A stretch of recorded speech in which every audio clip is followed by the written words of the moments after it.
Good morning, शुभ सकाळ भावंड बहिणो. काय चाललंय, झालं का नाही चहा पाणी? झालं तसं. तर माझ्यावाला पण चाय पाणी झाला आहे. म्हणलं चला तुम्हाला ब्लॉग दाखवते एक मस्तपैकी असा.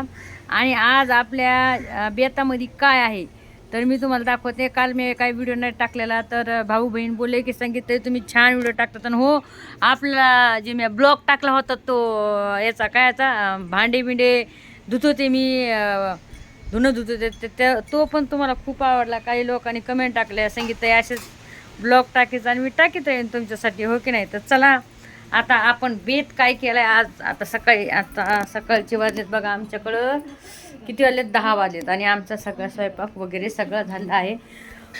कपड्याच्या घड्या घातल्या होत्या, तर बघू शकता कशा कपड्याच्या घड्या पडल्यात आहे का. आता तुम्हाला मी दाखवते चला. तर इकडे बघू शकता मका टाकलेली आहे. तुम्ही मका कशी खाताय, भाजून खाताय का परतून खाताय, मला नक्की सांगा भावना बहिण.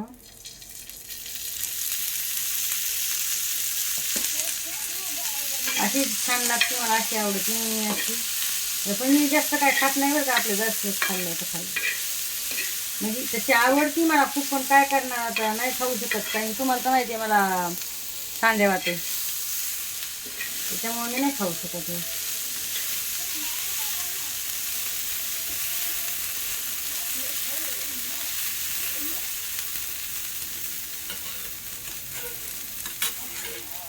आता मस्तपैकी असं इकडं मी टाकलेली आहे मका. दाखवते मी आता. इकडे झालेलं आहे आपलं बेसन, बघू शकताय. आहा, गरमा गरम बेसन झाले बघा, आहे का. मस्तपैकी आहे, झणझणीत बेसन केलेलं आहे भावांनो बहिणीनो,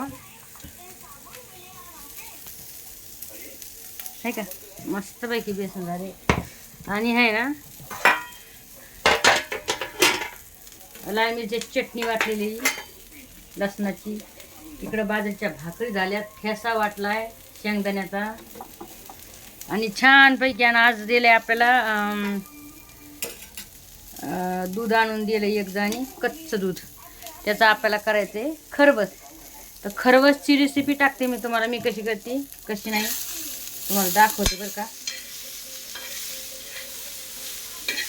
याला आहे ना चांगलं भाजून घ्यायचं, मीठ टाकायचं थोडं, लय भारी लागते. हा तुम्ही भाजून पण खाऊ शकतात, तसं काय बात नाही. आपण आपली चॉईस राहते, कोणी भाजून खाते, कोणी शिजून खाते, हो की नाही. अशी काही गोष्ट पावसाळ्यामध्ये मग खायला सगळ्यालाच आवडते, होय भावना बहिणी. खरे खोटे सगळेजण खातात मका पावसाळ्यामध्ये. मस्त वाटते. पाऊस पडतोय, पाऊस पडताना आणि म्हणजे समजा पाऊस पडायला लागला ना, तर तेव्हा मका खाऊ वाटते एक. आणि एक मुगाची भजी, हे पण छान लागतात, आहे की नाही बरं, मुगाचे भजे पण. आणि खास स्पेशली आपण जेव्हा कुठं समजा फिरायला जातो, गावाला जातो कुठं, आणि जेव्हा ते मुद्दाम माणसं आपण घरी नाही खाणार, पण मुद्दाम ते असं बस स्टँडवर किंवा असं रोडला असा गाड्या लागलेला असला, तर ते मुद्दाम आपल्याला खाऊ वाटते. म्हणजे खाऊ वाटते. मला नाही माहीत तुम्हाला खाऊ वाटते का नाही, मला कमेंटमध्ये जरूर सांगा. पण मला तर लय खाऊ वाटते, खरी गोष्ट सांगायला. खाणार काय नाही, 2-3 दाणे खाणार मकाचे, 2-3 घास खाणार, कशाचे का व्हायना, पण ते खाऊ वाटते की हा हे खायचंय म्हणून. आणि एक बात मी तुम्हाला शेअर करते माझ्यावाली. आम्ही औरंगाबादला गेलो होतो तर, आणि जे बुद्ध लेणे आहेत का, तर ते कोणचा एरिया काय माहिती, तिथं बुद्ध लेण्यात वेरूळ नाही. तुम्ही म्हणता वेरूळ का, वेरूळ नाही, अजून दुसरा एक आहे बघा तिथं साऱ्या बुद्ध लेण्यात. तर आम्ही तिथं गेलो होतो तो. आणि अक्षरशः तिथं आहे ना असं मकाचे कणस म्हणजे भाजू लागली होती ती बाई बरं का. असं मस्तपैकी त्याच्यामध्ये नाही का त्याच्याकडे त्याचा गाडा फिरते, तर त्याच्यामध्ये ती का नाही असं हे करू लागली होती. आणि मला ना लय मकाचं कणीस खाऊ वाटलं होतं भावनं बहिणं, खरी गोष्ट सांगणार तुम्हाला. बरं मी मकाचं कणीस घ्यायला गेले, मला वाटलं की असं बाबा 10-20 रुपयाला, जास्तीत जास्त 10-20. मकाचं कणीस घ्यायला गेले मी, बाया कितीला म्हणते माहिती का, 50 रुपयाला एक मकाचं कणीस. आई शपथ, म्हणलं 50 रुपये. मी म्हणलं मावशी कितीला आहे मकाचं कणीस, तर बोलती 50 रुपये. म्हणलं 50 रुपयाला, मला अरे बापरे, मला लयच महाग झाला. म्हणजे म्हणती बाई आम्हाला लय लांबून आणावं लागतंय, पुन्हा वर यावं लागत आहे, रिक्षाचं भाडं लागतंय आम्हाला, पुन्हा मग हे लाकडं गोळा करायला आणावं लागतं. तर तिनं ब्ला ब्ला ब्ला भरपूर तिच्यावर काहीतरी सांगितलं. म्हणलं जाऊ दे बाबा, मी काय घेतलं नाही. म्हणलं नको बाई मला म्हणली घी म्हणलं नको बाई मला. म्हणलं एवढं 50 रुपयाचं एवढं महाग कुठं घेऊ, म्हणलं पडू दे तिकडं बाई. म्हणलं 1 किलो मका आणली घरी तर मरणाची 5-6 कणस आहे. त्यानं म्हणलं होय तर 2-4 दिवस खाईन होय. अशा काही गोष्टीत असं कधी कधी असं मन होते. मग तर मी इकडं ठुलंय बघू शकता तुम्ही. हे कच्चं दूध आहे बरं का. हा बघा म्हशीचं कच्चं दूध आहे हे. आणि आता याच्यावर आहे ना खरूज बनवते मस्तपैकी. खरूज होतं याच्यावर. आणि तुम्ही म्हणता ना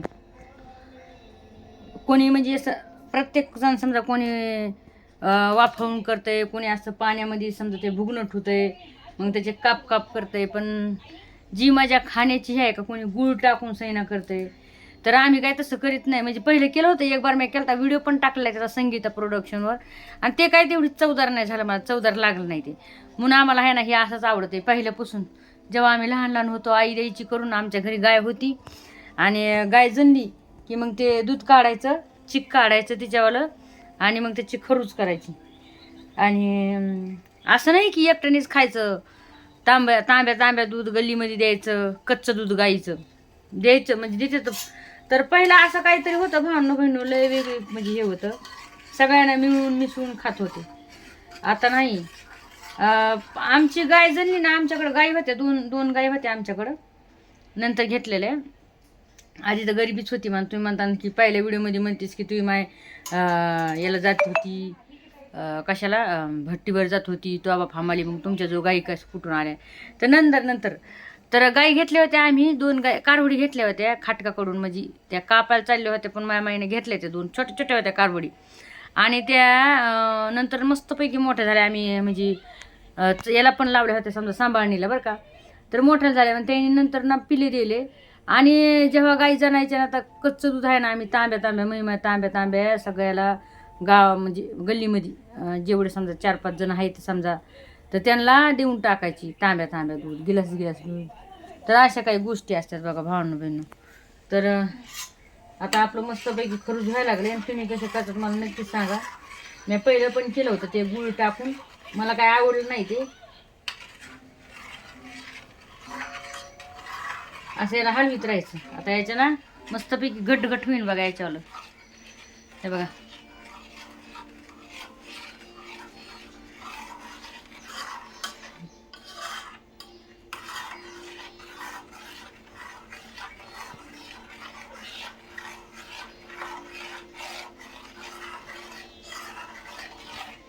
हे बघा झालं घट आहे का. हे बघा हे का दिसतंय का घट. हे का असं मस्त घट होते बघा.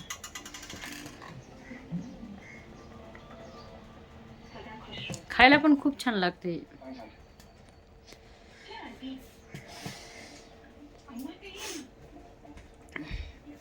तुम्ही खाल्ले का नाही कधी मला नक्कीच सांगा बरं का. खरूच